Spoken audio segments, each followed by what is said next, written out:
प्यारे नाजरीन, आज हम आपके सामने एक ऐसी कहानी लेकर आए हैं जो एक नेक और परहेजगार लड़के के बारे में है। यह लड़का अपनी नेकी और पाकीज़गी के लिए मशहूर था, लेकिन उसके अंदर एक ऐसी गलती थी जिसकी वजह से उस पर अल्लाह का सख्त अजाब नाजिल हुआ। आखिर उसने ऐसा कौन सा गुनाह किया जिसकी वजह से वह अल्लाह की पकड़ में आया? तो चलिए, इस कहानी को शुरू से आखिर तक सुनिए और इससे इबरत हासिल कीजिए। एक छोटे से गांव में एक गरीब परिवार रहता था। इस परिवार में शाहिद और उसकी बूढ़ी माँ थीं। शाहिद के वालिद का इंतकाल बचपन में ही हो गया था और उसकी माँ ने दिन रात मेहनत करके उसे पाला पोसा। शाहिद जवान हुआ तो उसने मेहनत मजदूरी शुरू की और अपनी माँ की खिदमत में कोई कसर न छोड़ी। वह 5 वक्त का नमाजी था, कुरान की तिलावत करता और गांव में अपनी नेकी की वजह से मिसाल बना हुआ था। शाहिद की उम्र अब शादी लायक हो चुकी थी। उसकी माँ ने उससे कहा, बेटा, अब तुम्हारी शादी कर देनी चाहिए। मैं बूढ़ी हो चली हूं, चाहती हूं कि अपने पोते पोती का चेहरा देख लूं। शाहिद ने अपनी मां की बात मान ली और गांव की एक नेक और खूबसूरत लड़की आयशा से उसकी शादी हो गई। शाहिद और आयशा की जोड़ी को देखकर हर कोई खुश था।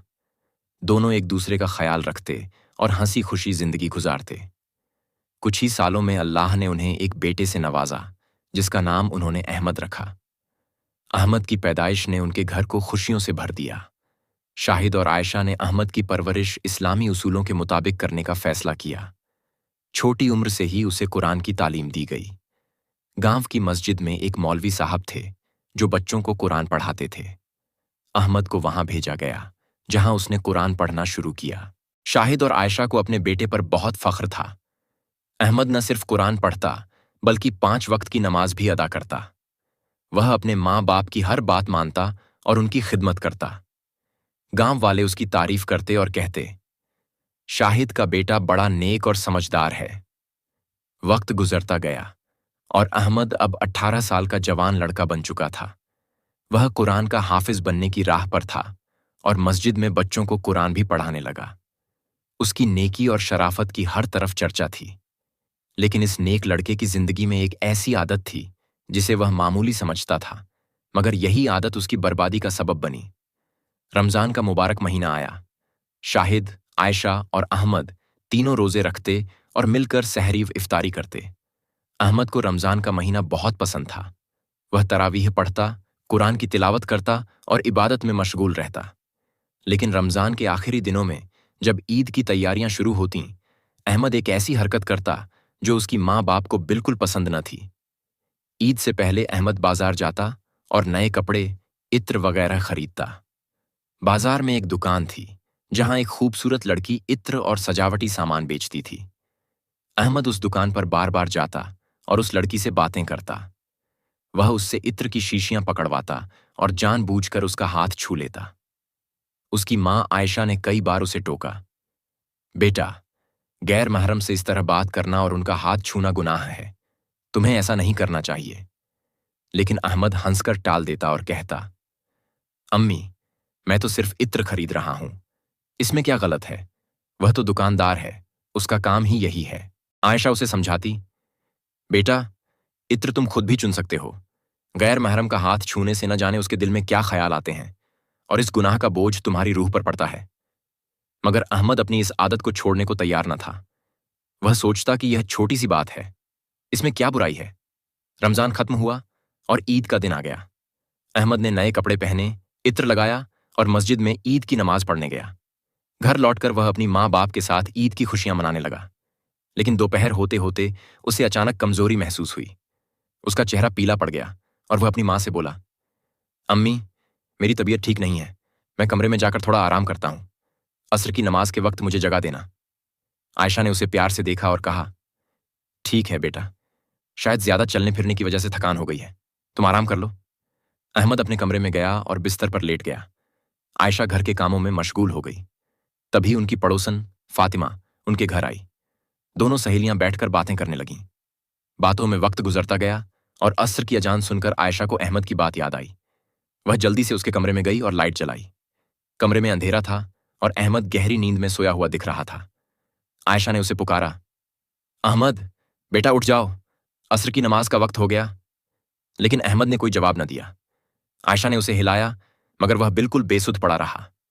आयशा का दिल दहल गया। उसने अहमद की नब्ज टटोली, लेकिन कोई हरकत न थी। अहमद इस दुनिया से रुखसत हो चुका था। आयशा की चीखें सुनकर फातिमा दौड़कर आई। उसने अहमद को हिलाया, लेकिन कोई फायदा न हुआ। पूरा गांव इकट्ठा हो गया। शाहिद, जो बाहर दोस्तों के साथ था, खबर सुनते ही घर दौड़ा आया। अहमद की अचानक मौत ने सबको हक्का बक्का कर दिया। ईद के दिन यह कैसा मातम बिछ गया था। अहमद की मैयत तैयार की गई और उसे कब्रिस्तान ले जाया गया। लेकिन जब उसे दफनाने के लिए कब्र खोदी गई तो एक अजीब वाकया पेश आया। कब्र में ढेर सारे बिच्छू थे, जो अपने मुंह खोले हुए थे, मानो किसी शिकार की तलाश में हों। यह देखकर सब लोग खौफजदा हो गए। कब्र में बिच्छुओं की मौजूदगी ने हर किसी को हैरान कर दिया। एक और कब्र खोदी गई, मगर उसमें भी वही हाल था। बिच्छुओं की मौजूदगी ने सबको सोच में डाल दिया।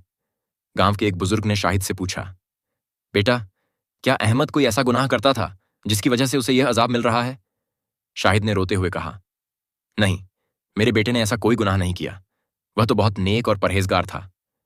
बुजुर्ग ने फिर पूछा, कुछ तो ऐसा होगा जो तुम्हें याद हो, कोई छोटी सी बात भी हो, बताओ। शाहिद सोच में पड़ गया और अचानक उसे अहमद की बाजार वाली हरकत याद आई।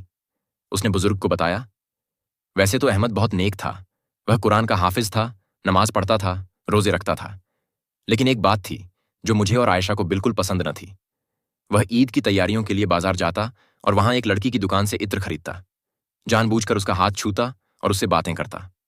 आयशा उसे बार बार टोकती, मगर वह अपनी इस आदत को छोड़ता नहीं था। बुजुर्ग ने गहरी सांस ली और कहा, बेटा, यही गुनाह अहमद की बर्बादी का सबब बना। गैर महरम का हाथ छूना और उनसे गैर जरूरी बातें करना ऐसा गुनाह है जिसकी सजा अल्लाह ने बहुत सख्त रखी है।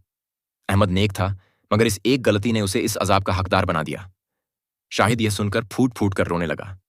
उसकी प्यारी औलाद, जिसने पूरी जिंदगी नेकी की, सिर्फ एक छोटी सी गलती की वजह से इस अंजाम को पहुंच गई। अहमद को उसी कब्र में दफनाया गया जहां बिच्छू मौजूद थे। शाहिद ने ठान लिया कि वह आयशा को इस वाकये के बारे में नहीं बताएगा, मगर वह जानता था कि यह बात ज्यादा दिन छिपी न रहेगी। इबरत। प्यारे दोस्तों, यह कहानी हमें सिखाती है कि अल्लाह की तय की हुई हदों को कभी पार नहीं करना चाहिए। गैर महरम से बातचीत और उनका स्पर्श करना छोटा गुनाह नहीं है। हमें हमेशा अल्लाह के हुक्म के मुताबिक जिंदगी गुजारनी चाहिए, वरना एक छोटी सी गलती भी हमें अल्लाह के अजाब का हकदार बना सकती है। उम्मीद है यह कहानी आपको पसंद आई होगी। अल्लाह हम सबको नेक राह पर चलने की तौफीक अता फरमाए। अल्लाह हाफिज।